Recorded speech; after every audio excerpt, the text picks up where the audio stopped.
we have first contribution here. It's just a couple of points that are based on things that Fergal Keane said. One is qualified amnesia, and the other is generosity. And his comment about the danger of renewed conflict on this island. If we go back to 1922, the British government issued a general amnesty for the War of Independence. If we go back to 1924, the Free State government gave a general amnesty for the Civil War. That framed the context in which any further debate could take place. We come forward to 1998. The Belfast Good Friday Agreement did not include an amnesty. And what we've seen in recent years, not immediately, but very soon afterwards, was the war being fought out again in the courts. Now, I'm old enough, as many people here are, to remember those days. And I can tell you that some of the court reports I've heard, and some of the inquests I've heard, bear no resemblance to what I can remember of those events which I witnessed. And we need to find a new way of doing it, and a few of us from various backgrounds are trying to do that. And Professor Yates, you're involved in this yourself, so what's your initiative and what do you propose? It's a truth recovery process. What we're saying is conditional amnesties, not as the British are proposing, but conditional amnesties under judicial oversight by both governments in the terms of the Belfast Good Friday Agreement, where people can give information in return for immunity, provided it's done in good faith and accurately, and it's based on mediation, not on courtrooms. I just finish very quickly with this. In the Ballymurphy inquest, I gave evidence. And I'm not going to talk about my evidence, but it was highly contested, both by a barrister for the relatives and a barrister for the British government. And that didn't bother me. What bothered me was that other people who said they would give evidence changed their minds when they saw what happened with me in the court. Because a court is a battleground. They're not using battle axes or swords, but it's still trial by combat. And we have to get away from that. And as Fergal Keane has said, and Wilhelm Vervoort has said recently as well, we need generosity in having this discussion. We need honesty. And we're not getting either. Thanks. Okay. Yes. Colin Kenny. Thank you very much. We've heard some wonderful contributions, and I just want to comment briefly on 2 points, one about the use of the word republic and the other about Arthur Griffith and women. In relation to this business about Irish not having the word republic in it, it was Lloyd George who used it with his cabinet secretary when they spoke Welsh together to have a go at De Valera, a little jibe when Jev went over in July 1921 to arrange the treaty talks. I really think it's a linguistic point rather than a political point. The Irish knew what they wanted, and it was a republic. It was something that would belong to the public, to the people of Ireland, democratically, in a way that Ireland did not belong, and that's what really mattered. Yeah. Nobody wanted that more than Arthur Griffith. He established Sinn Féin. He was driven by emigration. He constantly went on about the damage that emigration was doing, and he sought economic welfare for his people, and I think that's what most people in Ireland wanted, the independence for economic welfare, and they got that in 1922. A minority didn't like it, and they resisted it. As regards Dr. Doolan's point about, I think it was, she suggested that people like Collins and Griffith, I think were your words, resisted the appointment, at least, of one woman. I'm not sure what the evidence for that is myself, because Griffith was quite sympathetic to women. He had, after all, worked hand in glove with Maud Gonne for a number of years to establish resistance to the Boer War and other nationalist objectives. He had resisted the exclusion of women from nationalist cultural organisations such as the Celtic Literary Society when others did not, and he had given women like Maureen Ní Chulainn a platform in his wonderful paper, The United Irishman, which has not been read enough. It's now digitised. Fortunately, James Joyce called it the only paper in Dublin worth reading, and it explains, you know, the breadth of Griffith's vision at that time. He has fallen victim to some extent to the myth that was created of the revolution. And I think that myth needs to be interrogated, and I think some of our speakers here have done that. And I think it's wonderful when the President mentions Tom Johnson and Griffith in the same breath, because the Labour deputy, Cathal O'Shannon, in a letter to... Thanks, Colin. I'm going to stop you there because there are so many people offering, but I take your point, and your own book on Griffith reassures many people on that point of him not being neglected. Yes, gentleman here. Thank you very much, Chair. To say how much we've been deeply moved and touched by the contributions today. One point I would like to make, though, and it was mentioned by Professor Dr. Kiberd about Edward Keegan. My father, Jack Shoulders, and his brother, from about 1916 up to 1921, were very activists. My father, in fact, was sentenced to death in 16. Next out to De Valera, shook hands with Mallon as Mallon was being brought out to be executed. Heard the shots.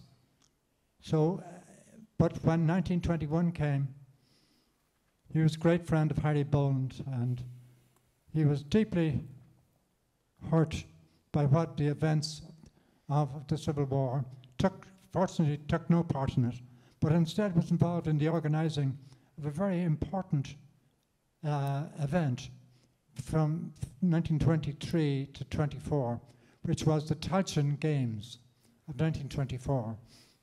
And they were huge, equal in scope to the Paris Olympics. In fact, they used a lot of the people from the Paris Olympics on their return back to America and other places to take part in the games.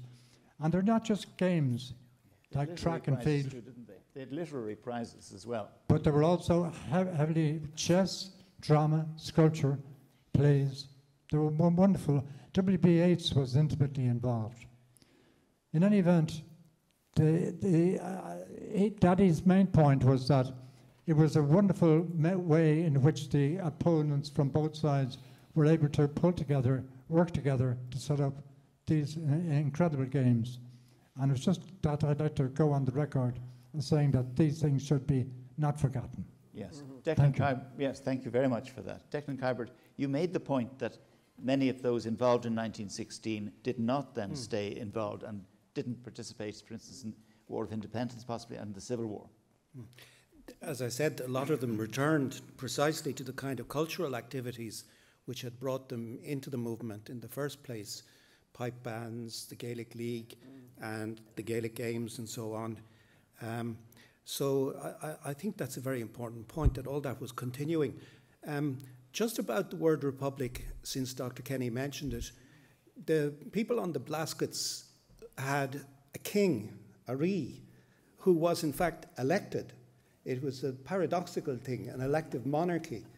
But this is why O'Crihan was able to say that nobody could aber an Focal Republic in Gaelic.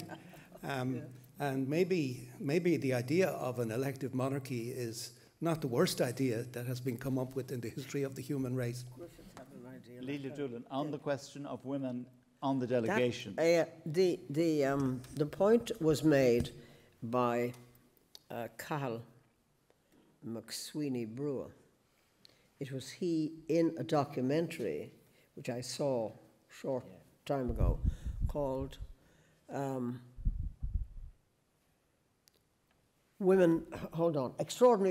Ordinary Women in Extraordinary Times. And he simply reported upon what his great aunt, Mary McSweeney, had told him or had passed down through the generations. And it's actually, I think he made a direct quote, but I decided that might be a bit iffy, so I just said, and it was in fact people, I think the era was one in which women had a particular place. I mean, if you listen to what they said, about Hannah Sheehy Skeffington and Augusta Gregory, I mean, they were regarded as being, a little bit uppity to be contemplating having anything really to do with politics. And that, it seems to me, had more to do with the culture of the time than it had to do with his culture, which might have had. And besides, it was a very important thing, sending plenipotentiaries. My God, who would have a woman? Madness. But among her many attributes, Mary McSweeney, diplomacy or negotiation wouldn't have been her strongest point. Exactly. No, it wasn't her strongest point. She was a good old argumentative creature. Yes. Yeah, and a talker at great length. Yeah. Angela, you wanted to come in on some of that? No, not on that, thank you. President. I think there are just 2 points that struck me about, for example, my own reference to the Fenians. There is in the Fenian tradition in relation to land, and it goes on to the kettles, for example, and from Fintan Lawler, and in many cases, where there was a far more developed notion about how you would get the usage of the land.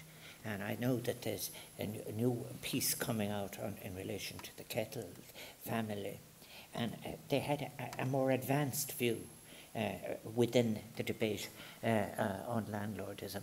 I do think as well that the point that's raised about 1922, I think there is a bit of myth building going on there. The suggestion, for example, there's 1922 is the defining document, the passing of the 1922 Constitution. The fact is Martin Collins opens the meeting. Darrell Fidges as vice chairman is there for most of the time, and you have 4 documents. But the fact of the matter is, the document that is transmitted is rejected, and the elements that were included, in fairness to those who put them in from the democratic programme, are rejected by the British. And as well as that, as I understand it, the suggestion is that it would endanger land certainty and the treaty.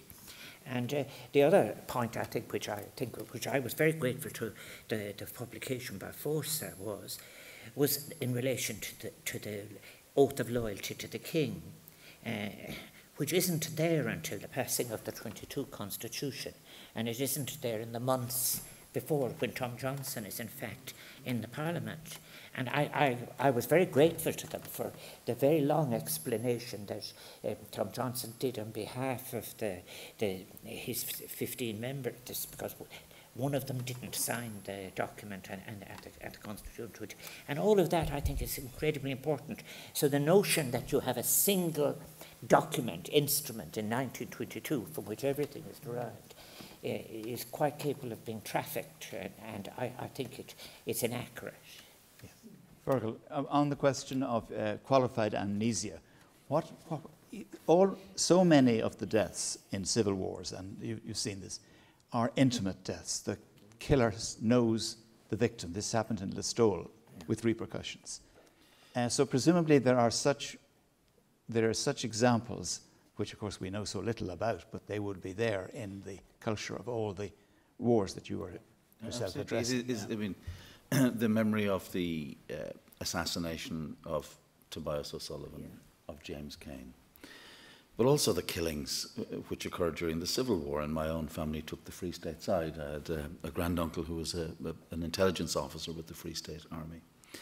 And one of the striking stories I heard while researching the period was of him returning home one evening and being set upon by the relatives of people who held him responsible in a larger sense for being part of the Free State Army entity and being badly beaten up. That subsequently begat revenge against those who had beaten him. Some of his old Free State Army comrades came along and sorted out, as it were, the people who had done that. And so, in the back of my mind, through every conflict I've been in, and whether that's in Rwanda, which was, I have to qualify by saying that was propelled by a genocidal ideology. That was not the case here. But that intimacy, and then the notion that 10 years later, you're going to have, when you come out of prison, as was in the case of Rwanda, or happens in Bosnia, you're going to have to live in the same village with the people.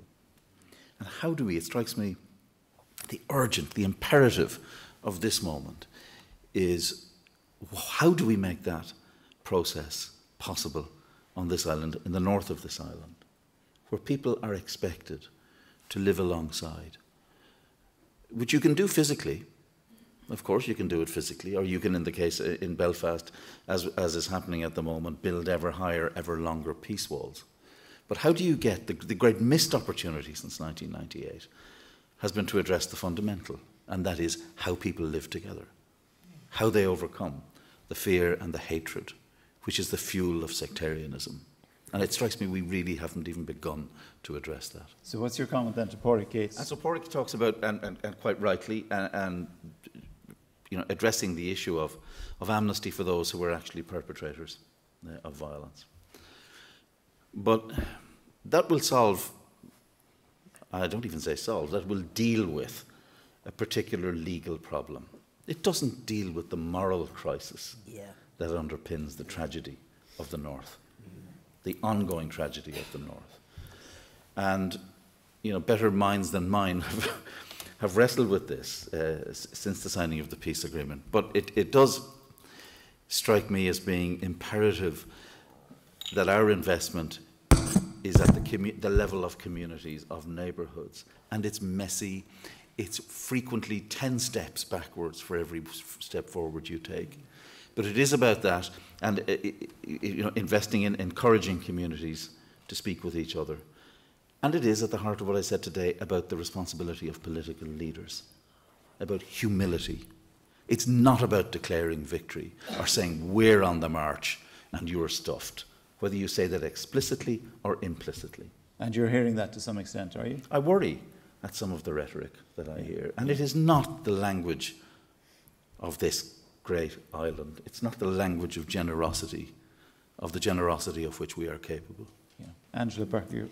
Yeah, I suppose I'd like to say something in favour of microhistory. Yeah. The President was stretching out this idea of a point of time in 1922 when a given document is believed to have been constructed, and with everything flowing from that. And it seems to me that by proliferating individual accounts, as some of us have been doing today, particularly Fergal, and Declan talking about his granduncle, his great-uncle, one of the things that struck me, Declan said that his great-uncle had, his great-aunt, I suppose, had children to consider.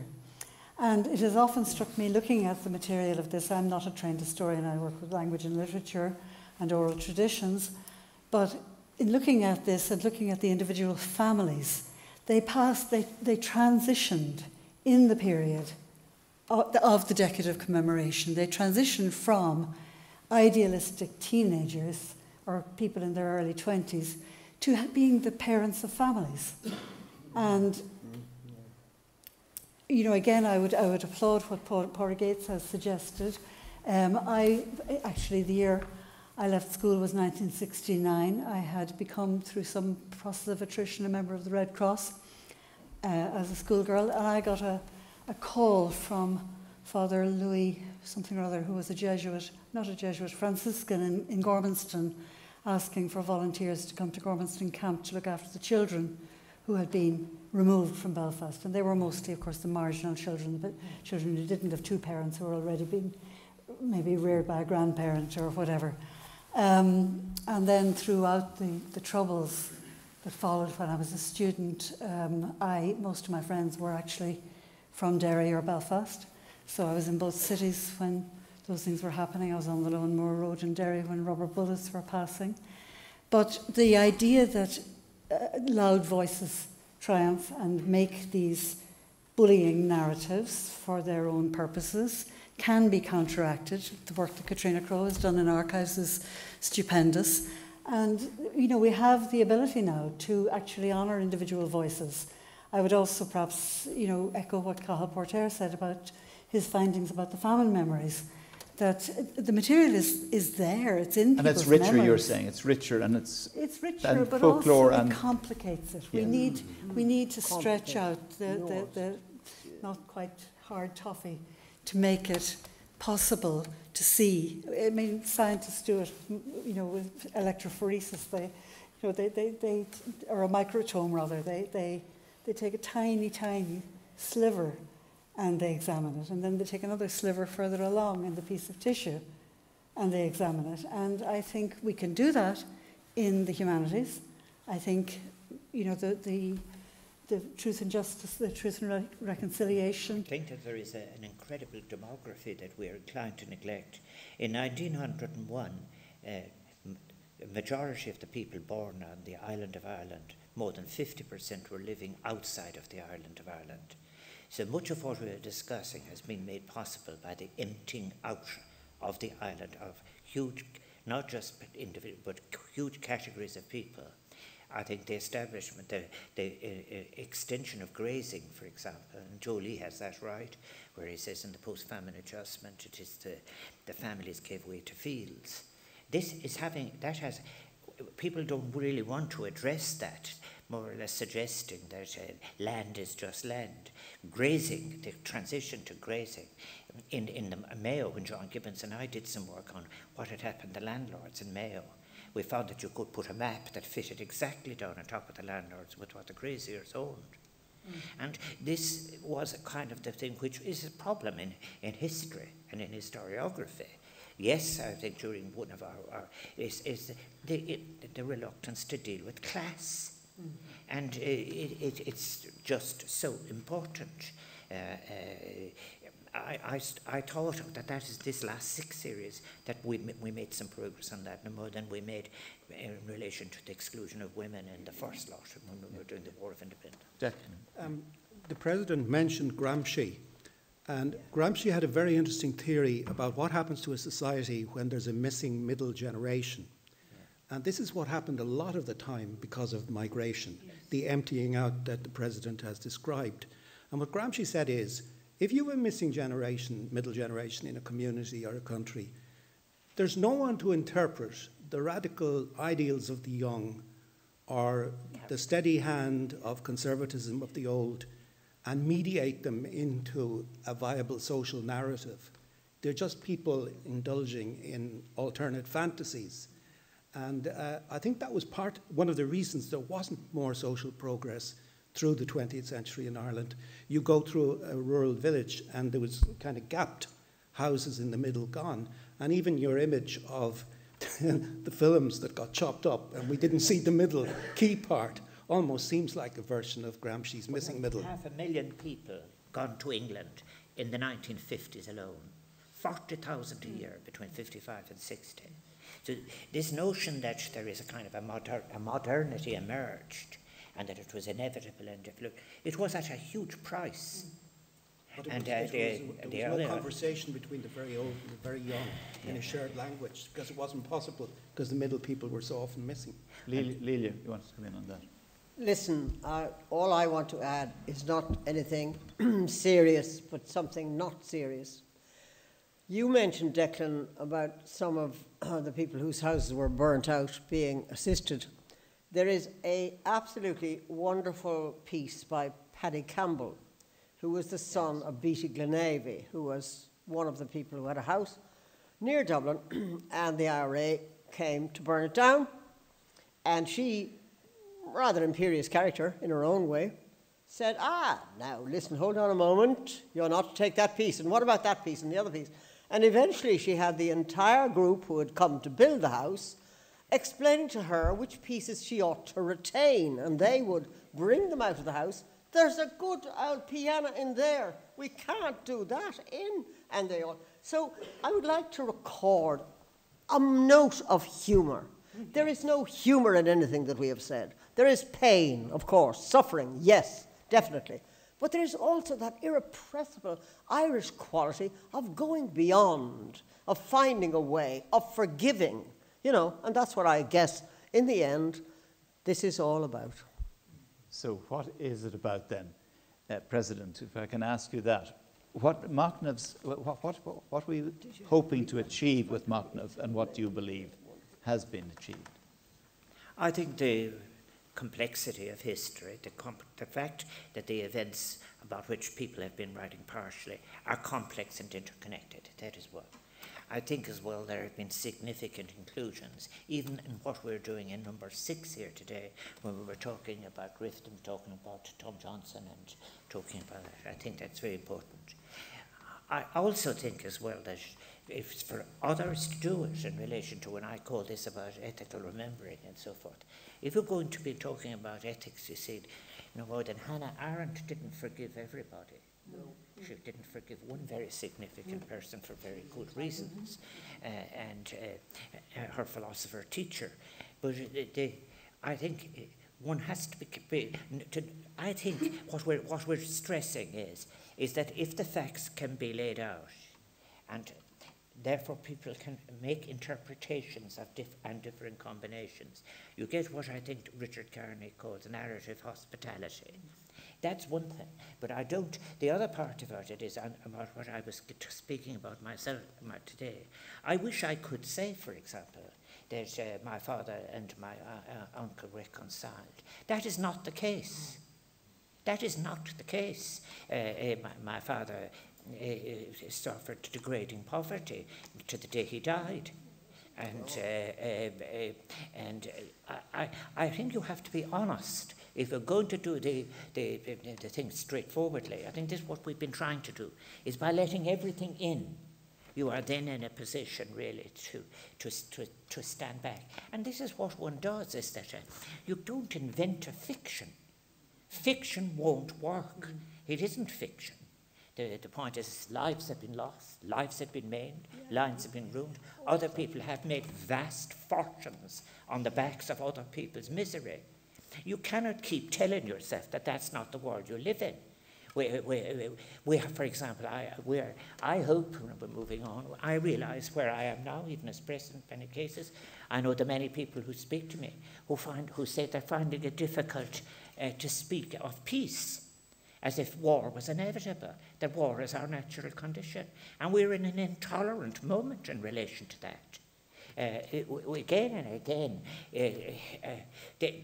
this arises, that somehow or another, this is a kind of a thing that I wish I had James Scott here to deal with.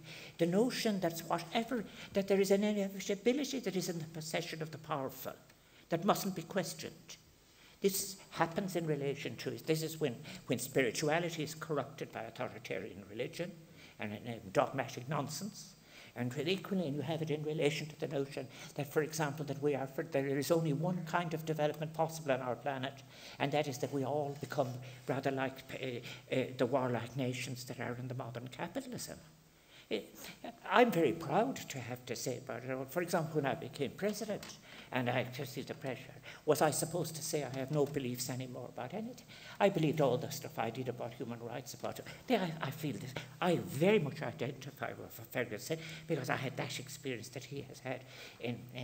But if you try to fiction it, make it fiction, or invent abstractions, you're not helping anybody.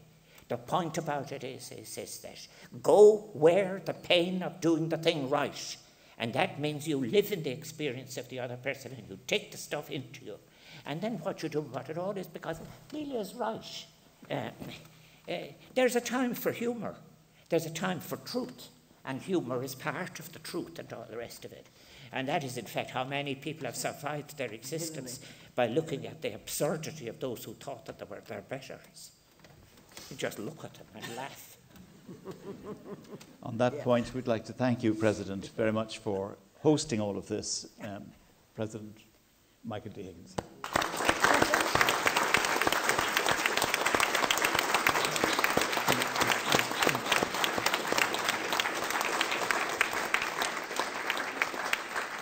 Could I just say that our audience today consists very many of the people who have been contributing through the 6 seminars. And I want to say again, I thanked you when you did give your paper, but I thank you again, and for all of the others who are interested. And all I can say about John, thank you so much for what you have done for us. It's been marvellous. Yeah. And let us all say...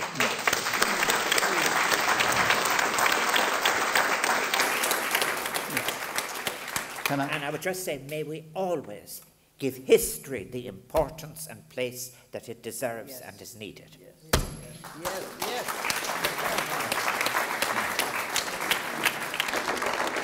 That concludes our discussion today, and indeed concludes this series of 6 Machnamh seminars. I've already mentioned that the proceedings of Machnamh's first 3 sessions have been published in book form, and it's available as an e-book, free of charge, on the website www.president.ie. And the proceedings of the 3 Machnamh since will also be published in due course. It's also the case that all the Machnamh seminars are available on the website www.president.ie. And they can be watched at your own pace, either as a sequence of papers or as individual contributions to the themes being discussed in that particular session. It remains for me just to thank the television production team who televised our proceedings, the staff at Orlas and Uachtaráin for all their help. Also thank all our speakers and you who are watching, and the President for originating the initiative and hosting the proceedings here in the Hyde Room at Orlas and Uachtaráin.